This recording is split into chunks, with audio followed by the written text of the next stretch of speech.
siap sebagai persiapan awal begitu ya, lebih percaya diri sehingga nanti dapat memberikan pembelajaran yang lebih baik bagi peserta kita. Begitu ya Bu ya.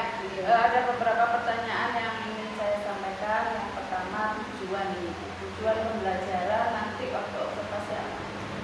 Tujuannya anak-anak itu nanti dapat mengukur benda yang ada di lingkungan.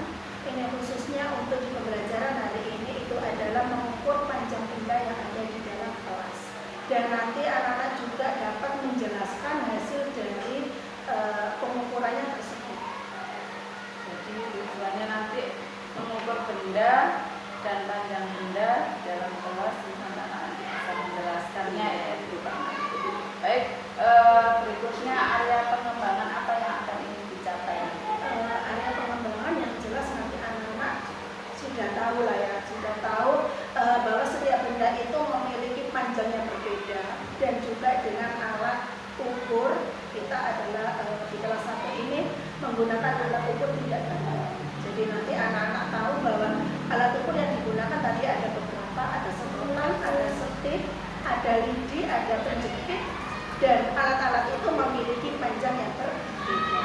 Dan di dimensi profilnya itu nanti anak-anak bisa kolaborasi bersama dengan temannya karena memang ada pembentukan kelompok dan juga ada kemandirian untuk mengukur secara sendiri-sendiri. Ya, jadi nanti anak-anak lebih keterampilan dengan menggunakan alat tidak baku ya, atau tidak baku. Terus kemudian ada menggunakan dimensi 8 dimensi ketulisan itu ya, terutama kolaborasi dan kemudian gitu ya. Bagaimana dengan strategi yang dipersiapkan ini, misalnya metodenya apa, modelnya seperti apa? Metode yang saya gunakan ini adalah metode observasi secara langsung, di mana anak itu langsung mengukur benda tersebut dengan alat ukur yang sudah saya siapkan, dan anak-anak itu nanti ada sesi tanya jawab juga. Kita mungkin kok beda ya, setiap benda yang saya hitung mungkin contohnya depan saya kok berbeda dengan depan teman. Itu nanti ada sesi. Jadi metodenya ada observasi dan tanya jawab. Gitu ya. Dan nanti gimana Bu? Nanti kelas berapa? Kelas 1. Ya, kelas 1 ya. Berarti habis ini saya akan melakukan observasi di kelas 1. Nanti saya akan mencatat hal-hal yang terjadi di dalam kelas nanti ya. Terakhir nih, dari pembicaraan ini apa yang dihasilkan? Yang dihasilkan lebih itu ya, lebih kayak media persiapan itu memang harus dipersiapkan lebih awal. Apalagi ini kelas 1 observasi langsung, yang jelas adalah alat dan bahan itu memang harus benar-benar dipersiapkan.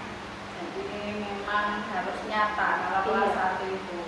Ya, jadi seperti itu. Nah, di sini kita akan melakukan observasi di dalam kelas ya. Demikian observasi kita hari ini. Saya akhiri. Wassalamualaikum warahmatullahi wabarakatuh. Waalaikumsalam.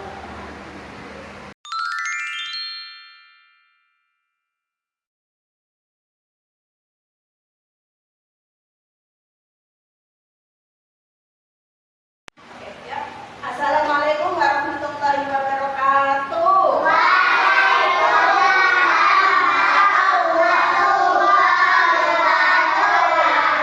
Oke, sebelum pembelajaran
sudah ada apa game ya yang membuat anak-anak senang itu game ya buat. Terus tadi sudah menggunakan metodenya adalah observasi dan tanya jawab dengan anak. Itu penting karena kelas 1 itu kalau hanya diterangkan saja itu kurang menarik. Jadi nggak ada yang ngantuk, semuanya ceria semua, sangat aktif ya. Jadi seperti itu. Hari ini kita setelah observasi tadi kita melakukan pasca observasi ya sebagai tindak lanjut kita nanti. Yang pertama ada beberapa pertanyaan yang akan saya sampaikan. Bagaimana perasaan Bu Arifah setelah observasi tadi? Ya, alhamdulillah karena memang persiapannya kan beberapa hari jadi sudah terlaksana ya. Alhamdulillah ya. Bu Arifah bisa diceritakan kembali area pengembangan tadi yang sudah dilakukan waktu kegiatan pembelajaran? Mulai dari area pengembangannya itu tadi anak-anak di kegiatan inti ya, maksudnya juga di kegiatan akhir itu membandingkan panjang benda yang ada di sekitar, khususnya itu kita ambil di lingkungan kelas. Anak-anak bisa secara langsung praktek menggunakan alat-alat ukur yang memang sudah disiapkan, dan untuk mengetahui dari hasil kegiatan itu tadi ada game dengan anak itu tahu alat ukur yang ada di gambar tersebut. Sangat menarik ya. Dari area pengembangan yang sudah Bu Arifah lakukan tadi, apakah sudah berhasil atau mungkin barangkali ada kekurangan waktu melakukan kegiatan pembelajaran tadi, mungkin ya anaknya seperti apa? Iya betul, tadi memang ada tragedi juga ya. Saya kata apa anak-anak gitu ya, kadang itu ingin ini saya pegang sendiri alat atau bahannya sehingga tidak dibagi, itu memang itu untuk kedepannya itu yang memang nanti saya kondisikan anak-anak. Ya, jadi tadi ada ketika waktu praktek itu tadi ya ada yang tidak mau berbagi. Iya. Berarti kenapa itu? Iya itu. Itu ya apa lebih ke kesadaran juga. Ya, kurang kesadaran di individunya seperti itu tadi ya. Nah, dari kendala-kendala itu nanti tindak lanjutnya nanti seperti apa? Ada kendala yang tadi? Dari kendala itu nanti mungkin alatnya yang saya gunakan itu tidak hanya satu alat, tapi memang bisa dibagi untuk Oh iya. Ya berarti ini yang muncul ini lagi berarti nanti ke depannya ketika ada pembelajaran lagi berarti alat yang dibagi itu nggak hanya satu, jadi semua kelompok itu bisa dikerjakan semua. Oke. Kapan ini tindak lanjutnya akan dilaksanakan? Tindak lanjut dilaksanakan ya secepatnya. Ya secepatnya ya Bu ya. Saya tunggu nanti dibagi praktek baiknya. Mudah-mudahan nanti yang Bu Arifah rencanakan tadi dapat terrealisasi dengan baik. Intinya adalah proses pembelajaran nanti akan lebih baik daripada ini. Seperti itu ya. Baik Bu Arifah, demikian percakapan pasca observasi kita ya. Terima kasih ya.